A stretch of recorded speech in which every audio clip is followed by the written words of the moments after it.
Good morning, everyone. My name is Marlene Brown. I am a resident of Harrietsfield, Nova Scotia. We're located 10 kilometers outside of Halifax City Hall.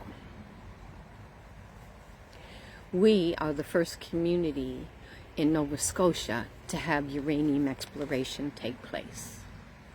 This occurred back in 1976 when a young man from Harrietsfield, who was working at the local hospital, had a hair sample done. They discovered he had uranium in his hair. So they found out where he lived, and from 76 to 81, we had uranium exploration taking place in our community. Now in 1978, the Uranium Task Force was put together. We're talking about several departments from the Nova Scotia government, Department of Health, Environment, and Energy and Mines, the VG Hospital, and Halifax Affairs. All those departments came together to study what was going on in our community, how the uranium was impacting our wells. In 1981, big change happened. Court order from the judge. Residents in Harrietsfield, stop drinking your water. It has been impacted with uranium, and it's unhealthy to drink. That same year, they put a committee together to study and investigate scientific information in order to protect workers, the public, and the environment. 6 months later, this was canceled due to the election. That same year, a 10-year water delivery program started. Residents received bottled water once a week. One family would get 4 bottles, another would get 6 bottles. Now we're talking the 4-liter bottles. And it was never enough, especially for large families with a lot of kids. It was never enough. That same year, there was a ban put on uranium exploration in mining all over Nova Scotia. Mr. Premier, the reason that was put there was because of what happened to Harritsfield's water supply. That's why that ban was put there. That ban that you dismissed. The moratorium that was put there in order for us to feel somewhat safe that this wouldn't occur again. But that didn't happen. That changed.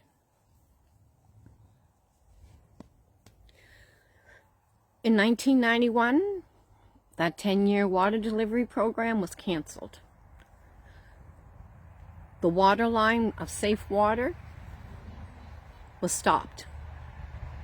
The reason for this?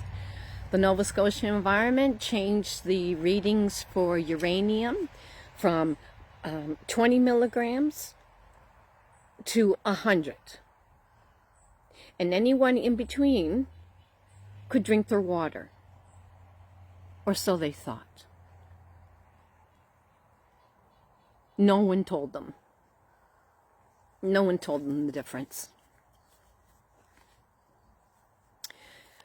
This left residents scrambling to put themselves into more debt to buy a water system, find alternative sources, or continue drinking. And so many continued drinking the water.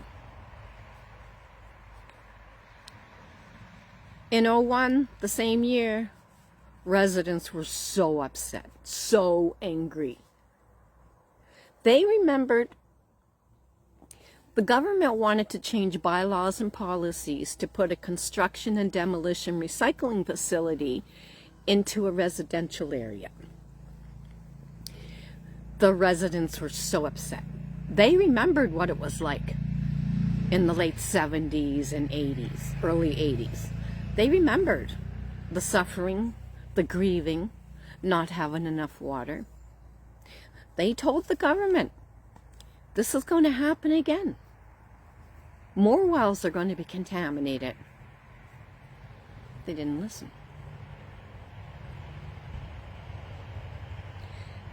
And because the government didn't listen, residents in Harrietsfield, we found out that 190,000 tons of unrecyclable C&D debris was now buried on the hill in a capsule.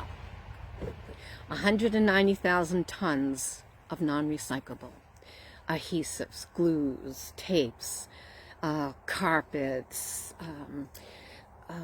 ceiling towels, ceiling floor, anything that could not be recycled was discarded, was put into this landfill of 190,000 tons.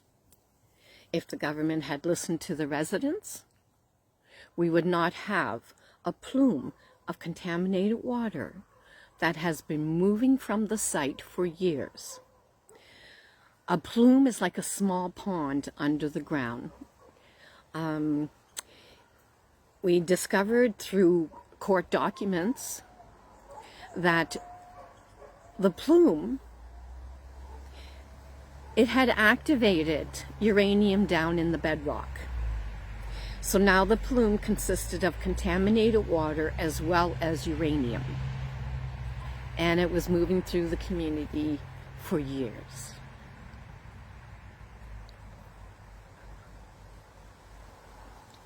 The number of cancers and diseases and tumors in my community.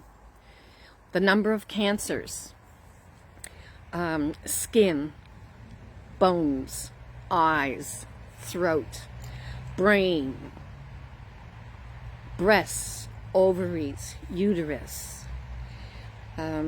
lungs, pancreas, the liver, the bladder, bowels, prostate, anything you can think of, you can find in our community. But the saddest thing of all is the number of premature deaths in my community. The number of people that never saw their 60th birthday.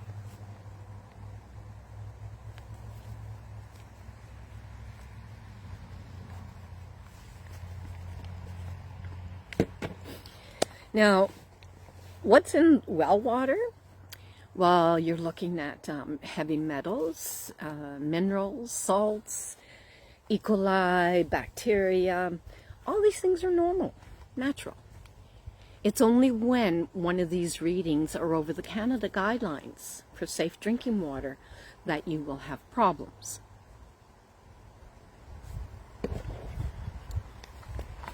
Now, 42% of Nova Scotia public live on wells. Almost half the population. Now, with uranium, there's no taste, smell, or color. It's used for nuclear weapons, nuclear medicine, nuclear power, for electricity.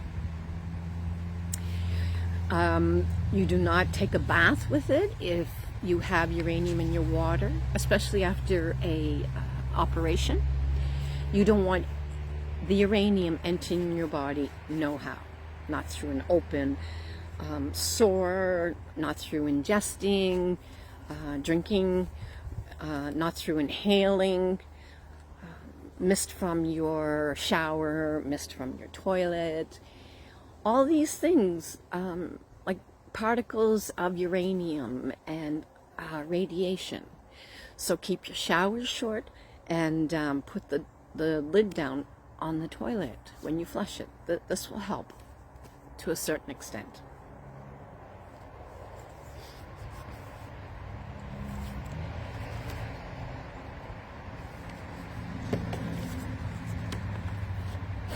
We all know this place.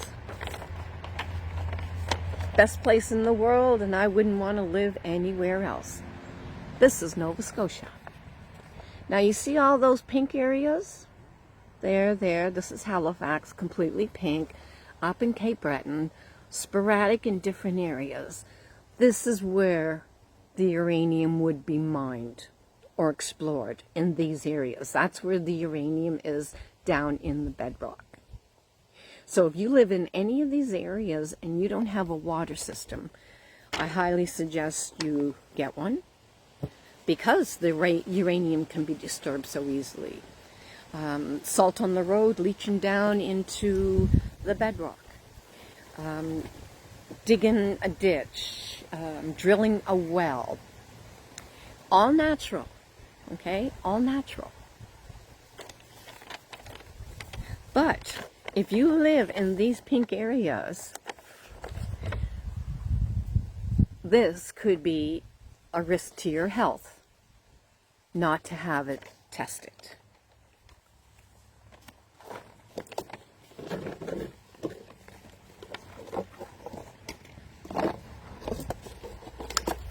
These are the water bottles you would use.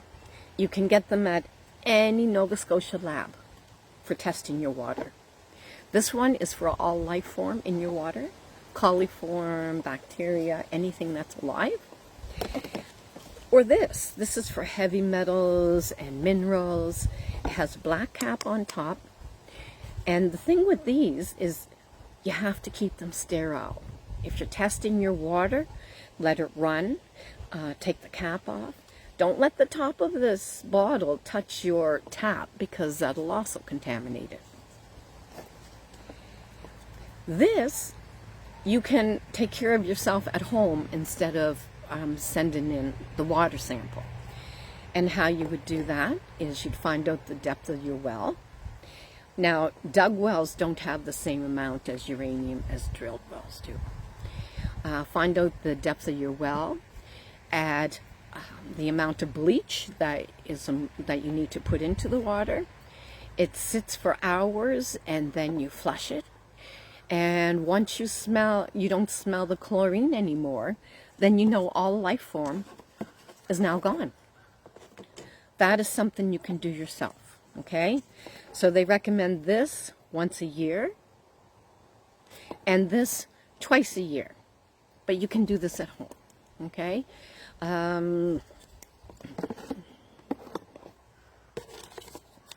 You will get this piece of paper, Nova Scotia Health Authorities.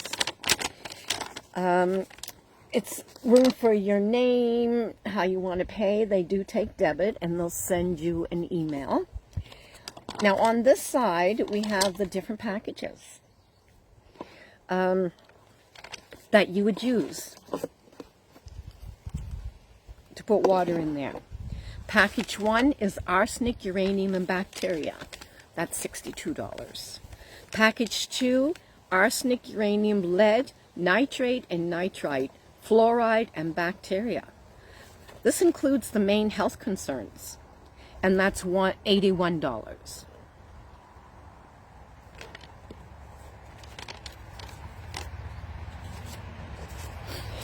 If we knew back in '76 that 44 years later we wouldn't be able to drink our water, we would have stopped. We would have stopped it. Residents were not told. Residents were not told that some were exposed to high levels of uranium, radon, and radium all at once. Residents weren't told.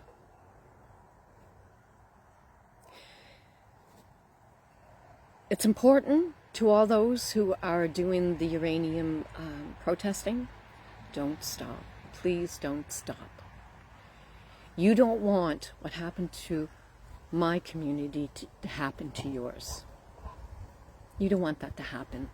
The suffering, the grieving, the pain, the deaths, the tumors. So many tumors, pets and people.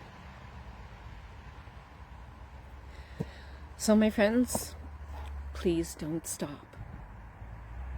we cannot have this uranium exploration taking place because it will contaminate all those wells in those pink areas. If you don't have a water system and you have uranium, give your pets bottled water. Don't give them this uranium water. They will suffer. They will suffer a lot. So I hope and pray that this information helps you. I hope and pray that someone out there finally listens to us. We are people. We deserve to be able to drink safe water. Getting older, carrying bottles of water is so hard now. So take care of yourself, take care of your family, and don't forget, the uranium can be easily exposed in those areas, okay? And test your water, okay? God bless everybody.